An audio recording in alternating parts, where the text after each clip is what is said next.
les cieux et sur la terre, il n'est aucun nom. Que la paix du Seigneur soit avec chacun d'entre nous. Nous sommes réunis à nouveau pour un culte en ligne.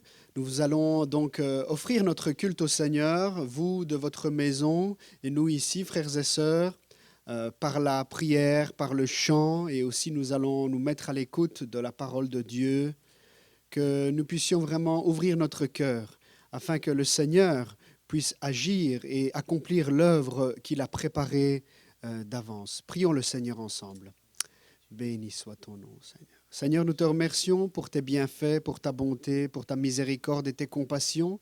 Merci parce que nous pouvons nous réunir ce soir encore. Merci parce que nos frères et sœurs peuvent aussi regarder le culte depuis chez eux. Merci parce que c'est une grâce que tu nous fais aussi. Nous te demandons de nous fortifier. Nous sommes au bout de nous espérons être au bout de ce temps d'épreuve et nous te demandons de nous garder près de toi, que notre foi puisse augmenter et pas diminuer, que nos forces spirituelles puissent augmenter et pas diminuer, que tu puisses, oui Seigneur, agréer le culte, les chants et les prières que nous t'offrons en cet instant. Va trouver chacun à la maison, reste avec nous durant ce culte, guide-nous dans le nom de Jésus. Amen.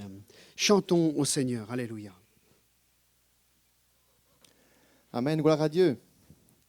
Nous voulons chanter que Jésus est vivant. Amen. Dieu a donné son Fils pour chacun d'entre nous et il est venu pour guérir, sauver, pour mettre sa main puissante sur nous. Et je suis certain qu'en cet instant, il le fait chez toi, dans ma vie, ici, à l'église. Amen. Dieu a donné pour nous Jésus son Fils, venu aimer, guéri, sauvé, et par sa mort, il me pardonne un tombeau vide et là pour dire mon sauveur vit,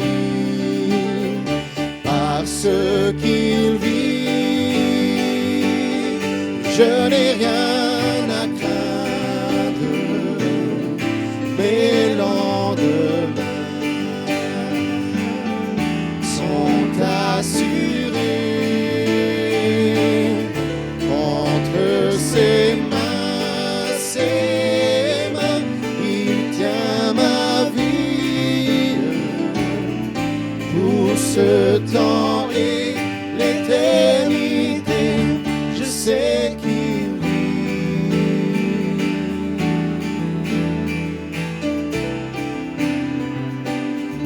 Viendra le jour de franchir la rivière et de livrer le dernier combat.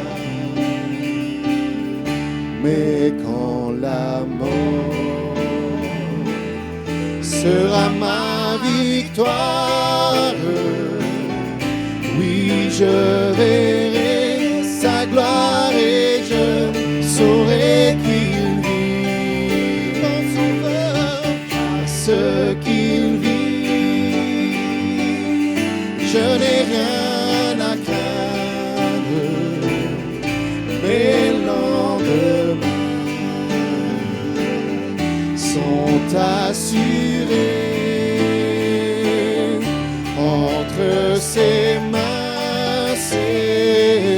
il tient ma vie pour ce temps et l'éternité, je sais qu'il vit, je n'ai rien à craindre, mes lendemains sont assurés entre ses mains, il tient ma vie pour ce temps et l'éternité, je sais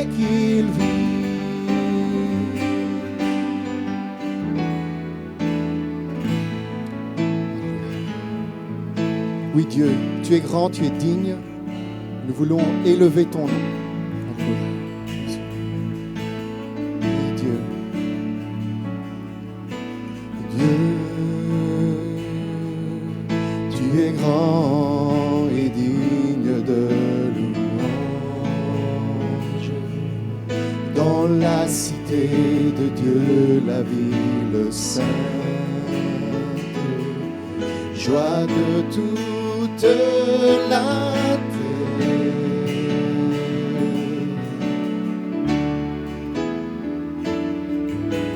Dieu,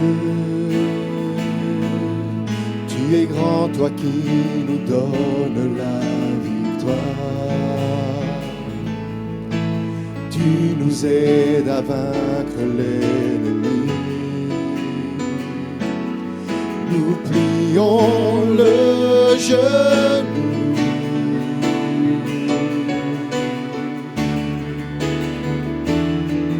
Seigneur, nous voulons élever ton nom.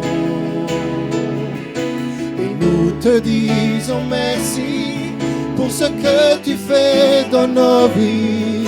Seigneur, ton amour ne tarit jamais. Tu es le Dieu d'éternité. Tu règnes sur la terre et dans les cieux. Dieu, tu es grand. Dieu, tu es grand et digne de louange. Dans la cité de Dieu, la ville sainte, joie de toute la terre.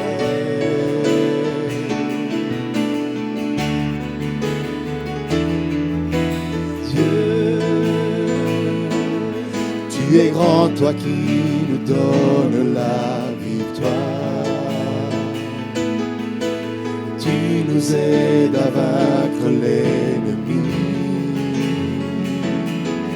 Nous plions le genou. Oui, Seigneur, nous voulons te voir à l'œuvre. Seigneur, nous voulons élever ton nom. Et nous te disons merci pour ce que tu fais dans nos vies. Seigneur, ton amour ne tarit jamais. Tu es le Dieu d'éternité. Tu règnes sur la terre et dans les cieux. Seigneur, Seigneur, nous voulons élever ton nom. Et nous te disons merci pour ce que tu fais dans nos vies. Seigneur, ton amour ne tarit jamais. Tu es le Dieu d'éternité. Tu règnes sur la terre et dans les cieux. Tu es le Dieu d'éternité. Tu règnes sur la terre et dans les cieux. Toi seul, tu es le Dieu d'éternité. Tu règnes sur la terre et dans les cieux.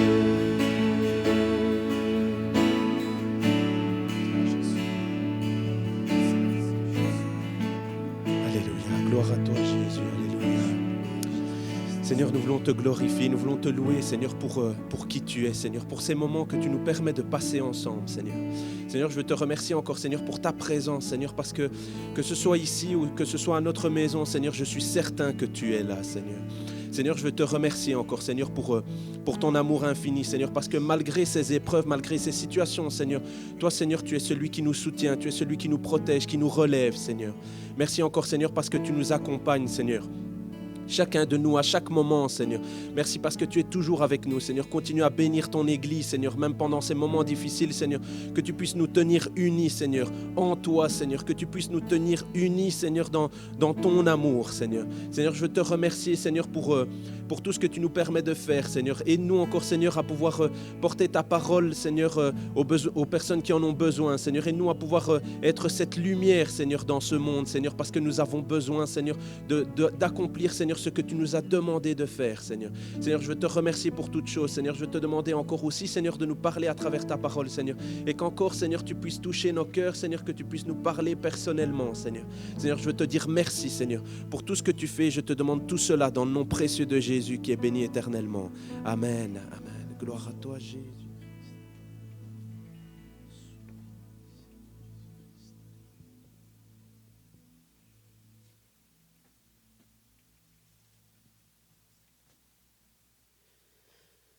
Alléluia. Nous sommes à nouveau ici donc pour partager ensemble la parole de Dieu après avoir été bénis par ces chants qui nous ont rappelé des vérités incontournables. Le Christ est ressuscité, il vit à jamais.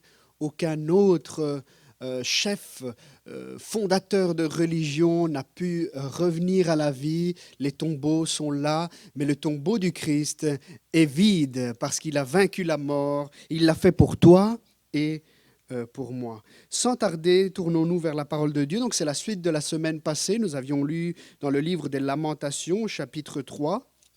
Nous avions vu la condition du prophète Jérémie. Il était dans l'épreuve, dans la souffrance. Nous avions vu aussi qu'il attribuait cette souffrance, cette épreuve directement à Dieu. Pour lui, c'était Dieu qui était responsable de ces souffrances. Et ensuite, nous avons vu qu'il a trouvé consolation quand il a commencé à méditer sur Dieu. Et il a pu se rappeler que 3 choses sont bonnes. La première, c'est que Dieu est bon, que sa bonté est infinie. Il a pu se rappeler aussi qu'il est bon d'attendre en silence le secours de l'Éternel parce que tôt ou tard, Dieu agit, Dieu répond, Dieu intervient. Il a pu aussi réaliser qu'il est bon de se laisser corriger par le Seigneur et de pouvoir prendre ses responsabilités dès sa jeunesse. Donc, nous voulons lire ensemble la suite des versets, cette autre portion des Écritures, donc Lamentation 3, des versets 28 à 30. Alléluia, qui disent comme ceci, donc toujours par rapport à cet homme qui est dans l'épreuve. Qu'il se tienne solitaire et silencieux lorsque l'Éternel le lui impose, qu'il mette sa bouche dans la poussière, il y a peut-être de l'espoir, qu'il présente la joue à celui qui le frappe, qu'il soit rassasié d'insultes. En effet, le Seigneur ne rejette pas pour toujours, mais quand il cause du chagrin, il fait preuve de compassion tant sa bonté est grande. De fait, ce n'est pas de bon cœur qu'il humilie, qu'il cause du chagrin aux hommes. Jusqu'ici, la lecture de la parole de Dieu. Et dans ces versets, eh bien, le prophète va continuer et il va faire des recommandations. Ensuite, dans la dernière partie de nos versets, il va aussi énoncer des vérités par rapport aux recommandations qu'il fait. Je vous préviens déjà, les recommandations, mais comme on les a lues, elles ne sont pas très faciles à accepter et à mettre en pratique. Mais pourtant, nous devons savoir que tout ce que Dieu nous demande, c'est pour notre bien. Alors, les recommandations, si vous avez remarqué dans la seconde 21 et dans d'autres versions, elles sont au subjonctif présent. Alors, le subjonctif présent, c'est un temps qui envisage un fait qui n'est pas encore réalisé. Et c'est comme une recommandation. Qu'il fasse ceci, qu'il se tienne, qu'il dise cela, etc., etc. Cela démontre que Dieu attend de notre part des réactions, des comportements quand nous sommes dans une situation d'épreuve, dans une situation délicate. Dans le verset 28, nous trouvons la première recommandation que Dieu fait lorsque nous passons par l'épreuve. C'est, je vous disais, donc c'est pas facile à entendre, à accepter, qu'il se tienne solitaire et silencieux lorsque l'Éternel le lui impose. Solitaire et silencieux. La solitude peut-être est parfois résultat du rejet des autres. Et la solitude, c'est aussi un état d'isolement. Se tenir, donc Dieu nous impose, nous recommande plutôt de nous tenir dans l'isolement et dans le silence. Oh là là, pas évident. Du silence, on en a déjà parlé la fois passée. Je voudrais juste dire 2 mots sur l'isolement. C'est ce que beaucoup ont vécu durant ce temps de confinement. Le prophète ajoute que c'est Dieu qui impose parfois cet isolement. Mais, frères et sœurs, nous devons savoir que Dieu sait pourquoi il permet ce moment de profonde solitude. Je ne sais pas si ça vous est déjà arrivé de vous sentir seul. Ça ne veut pas dire que vous êtes seul à la maison, il y a d'autres qui vivent avec vous. Ça ne veut pas dire que vous êtes seul dans la ville, il y en a d'autres qui vivent avec vous, mais dans une solitude intérieure. C'est-à-dire que personne ne vous comprend dans votre problème et vous vous sentez seul à affronter cette situation. N'arrivez même peut-être pas à en parler vraiment à votre épouse, à votre époux, à votre conjoint, parce que c'est quelque chose que vous êtes en train de passer, vous n'arrivez même pas à expliquer, mais vous vous sentez terriblement seul. Eh bien, Dieu, parfois, permet des moments de solitude comme cela, face à certains problèmes. Nous pourrons même éprouver le rejet de nos proches. Et ça, c'est peut-être pire, mais c'est ce qui arrive parfois. Peut-être pas non plus le rejet, on ne nous met pas dehors, on ne nous met pas à la porte, mais un rejet, oui, moral, dans le sens où les personnes ne nous comprennent pas et elles ne comprennent pas ce qu'on leur ressent et on se sent rejeté d'une certaine manière. Eh bien, frères et sœurs, amis, oui, Dieu permet parfois même le rejet. Les autres ne vont pas prendre en considération ce que vous allez exprimer. Que le Seigneur nous aide. Peut-être que tu t'attends ou tu t'attendais à un geste, un signe de solidarité. Au moins, je passe par l'épreuve et on ne me donne même pas un signe de solidarité. Sache que parfois, ce rejet, cet isolement, c'est Dieu lui-même qui le permet. Donc, première recommandation, qu'ils se tiennent dans le silence et solitaire, dans l'isolement. Deuxième recommandation, encore un peu plus difficile, verset 29, qu'ils mettent sa bouche dans la poussière, il y aura peut-être de l'espoir. Qu'il mette sa bouche dans la poussière. La position adoptée par l'homme ici n'est pas une position seulement d'être à genoux, comme on le fait parfois le mardi à la prière. C'est une position complètement courbée. Et plus que ça, c'est une position d'être prosterné, et plus que ça, qu'il mette sa bouche dans la poussière. Donc, ce n'est pas seulement face contre terre, mais c'est la bouche contre le sol. Alors, si le sol était en marbre lavé avec monsieur propre, peut-être ce n'est pas trop difficile de mettre sa bouche contre le sol. Mais si c'est de la poussière, alors on parle d'ici d'un état d'humiliation complet. On parle d'ici d'une position complètement inconfortable. On ne pourrait pas rester trop longtemps comme ça courbé et en plus la bouche dans la poussière. C'est insupportable. Eh bien parfois, Dieu ne nous permettra pas qu'on mette la bouche dans la poussière parce qu'on a peut-être des maisons avec du carrelage, j'espère. Mais il y a parfois des situations inconfortables que nous allons vivre où nous serons humiliés, mal à l'aise. Et nous devrons nous abaisser. Et ça, c'est dur pour notre ego, pour notre orgueil, de s'abaisser. Eh bien, Dieu dit, tiens-toi courbé dans la poussière. Tu dois passer par cette humiliation, par ce rejet, par cette position, par cette situation inconfortable, par cette situation où tu te sens vraiment mal à l'aise. Oui, Dieu connaît ton état. Et le prophète va dire, tiens-toi dans cette position inconfortable. Il y a peut-être encore de l'espoir. Je ne sais pas, si on est à l'église, si vous étiez tout ça, je vous aurais dit, qui croit encore qu'il y a de l'espoir, Je pense que nous croyons en Dieu et nous croyons qu'il y a encore de l'espoir. Alors, une dernière recommandation que le prophète va faire de la part de Dieu, c'est, verset 30, qu'il présente la joue à celui qui le frappe, qu'il soit rassasié d'insultes. Oh là là, comme si ce n'était pas assez, l'humiliation, position inconfortable, silence, isolement, rejet. Et maintenant, Dieu nous dit, tu dois te laisser frapper, insulter. Oh là, c'est un peu compliqué. Alors, je voudrais vous dire quelque chose. C'est sûr qu'on n'a pas envie de se laisser faire quand on se fait insulter.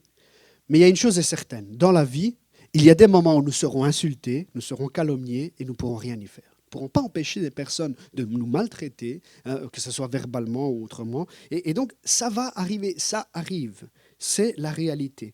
Nous devrons parfois subir des insultes. Et ce n'est pas facile. Mais notre méditation assez triste ne s'arrête pas là. Il y a la suite des versets.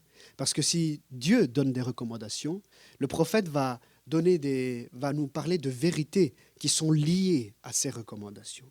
Verset 31, en effet, le Seigneur ne rejette pas pour toujours. Au verset 28, le prophète avait déclaré que l'homme doit parfois passer par l'isolement et le silence. Dans notre verset 31, il y a une bonne nouvelle. Ce rejet et cet isolement ne durera pas infiniment.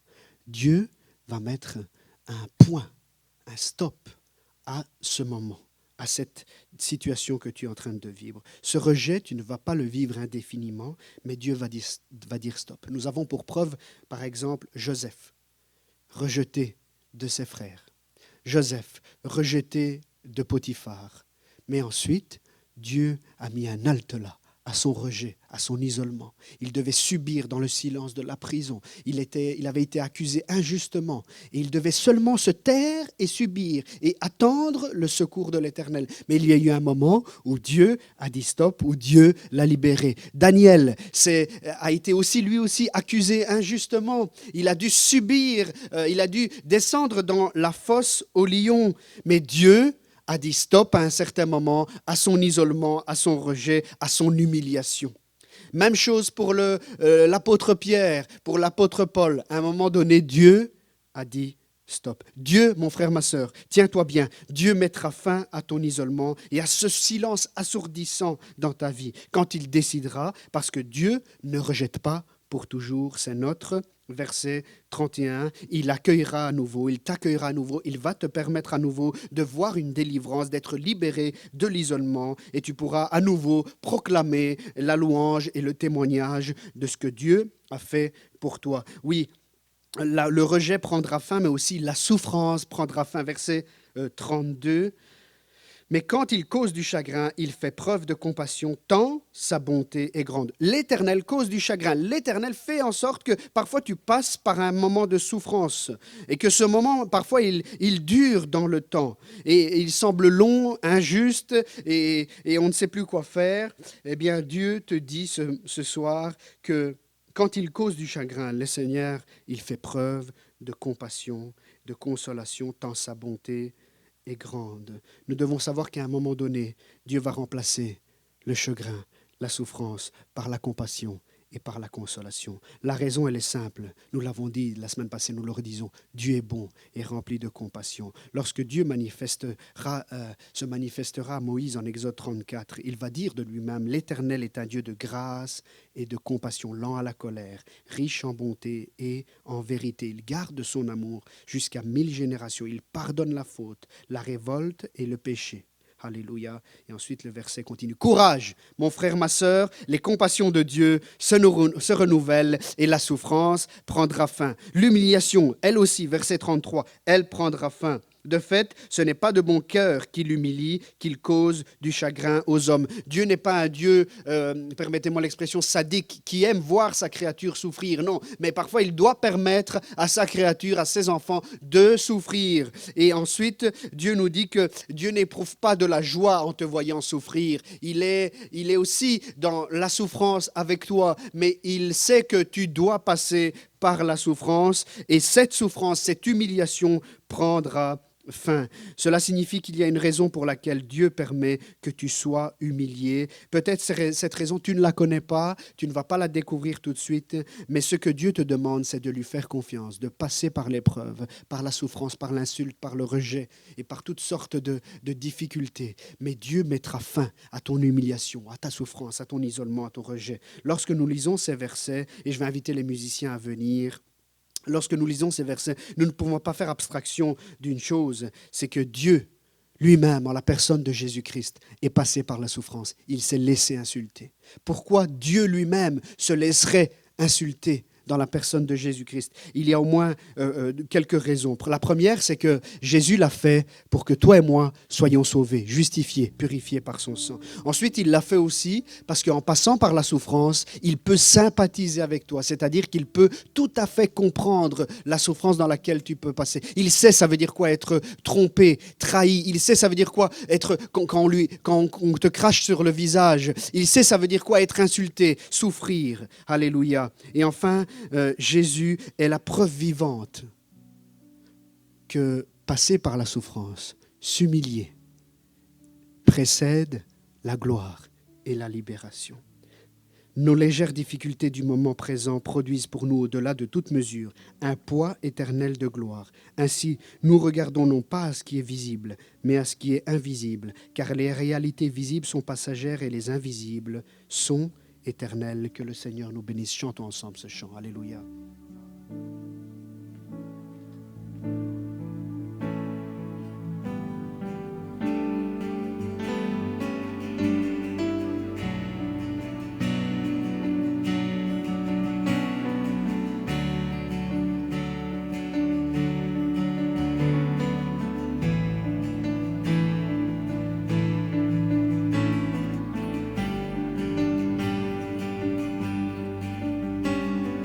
Me voici à genoux devant toi, j'abandonne tout, j'abandonne tout. Mon seul désir, alors que tu m'as dit, c'est d'être avec toi. C'est d'être avec toi. Je m'abandonne.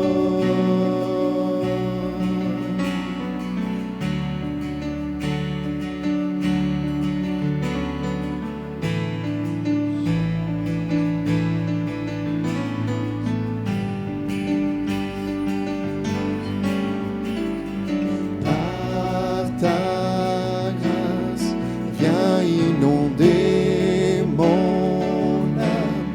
J'ai besoin de toi. J'ai besoin de toi.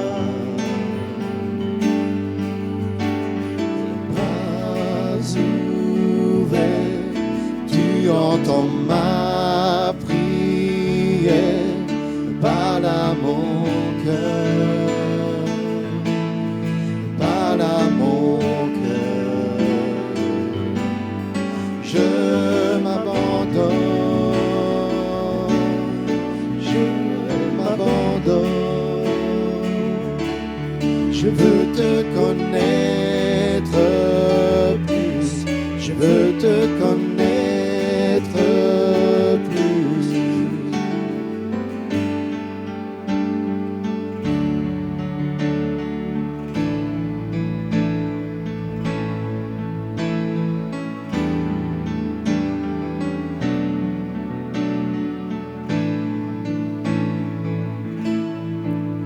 Tel un vent puissant souffle maintenant.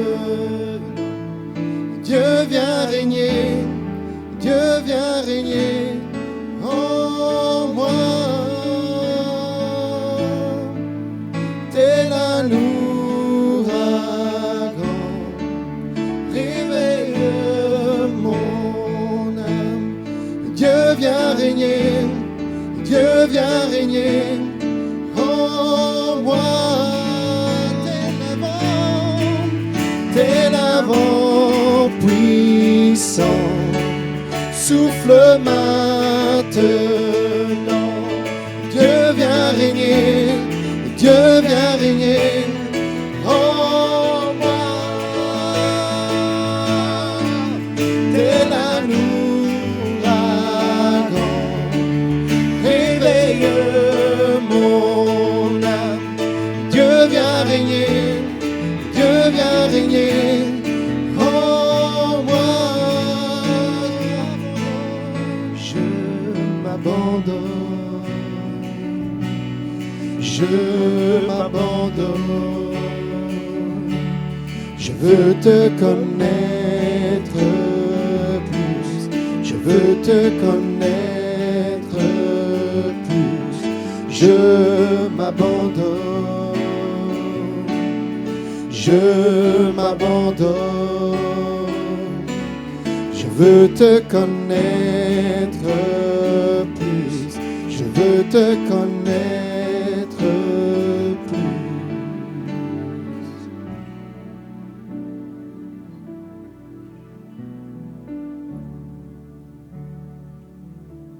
Alléluia. Seigneur, nous voulons nous abandonner dans tes mains. Parfois, il faut subir, Seigneur, comme ton Fils a subi sur la terre. Mais nous voulons nous abandonner dans tes mains, dire, Seigneur, si c'est par là que je dois passer, je m'abandonne dans tes mains.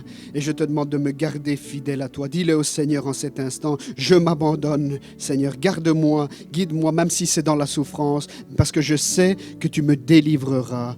Merci, Seigneur, pour ce culte que nous avons pu t'offrir. Reste avec nous. Va rejoindre nos frères et sœurs dans leur demeure. Dans le nom de Jésus. Amen. Que le Seigneur nous bénisse. Amen.